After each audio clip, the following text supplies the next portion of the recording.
अवां ॾिसी रहिया आहियो KTV वर्ल्ड ऑफ न्यूज़ यानी ख़बरुनि जी दुनिया। ख़बर शामिल कंदा हलूं सऊदी अरब मां। सऊदी अरब में पाकिस्तानी कम्यूनिटीअ जे तरफ़ां अल मदीना मुनव्वरा में मीटिंग थी गुज़री। सऊदी अरब खां पेश आहे इस्माइल अबड़ो जी रिपोर्ट। MBC अल मदीना मुनव्वरा जे तरफ़ां पाकिस्तानी कम्यूनिटीअ जी मीटिंग थी गुज़री। अॻूणो DG रेंजर्स एम्बेसडर अल सऊदी अरब बिलाल अकबर जन पाकिस्तानी अवाम सां मुखातिब थी सवालनि जा जवाब ॾिना।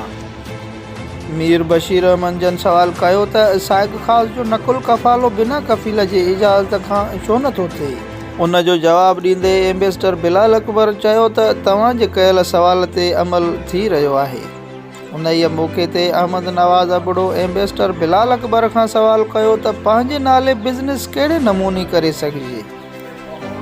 उन जो जवाब ॾींदे एम्बेसडर बिलाल अकबर चयो त असां रियाज़ शहर में कमु करे रहिया आहियूं ऐं 60 माण्हुनि खे पंहिंजे नाले कारोबार करायो आहे। पाकिस्तानी कम्यूनिटी एम्बेसडर बिलाल अकबर खां सुठे नमूने मुतासिर थी सिफ़ारे अल मदीना मुनव्वरा जे तरफ़ां मीटिंग में शरीक मौजूदीन लाइ टी पार्टीअ जो एहतमाम पिणु कयो वियो। ख़बरुनि जी दुनिया।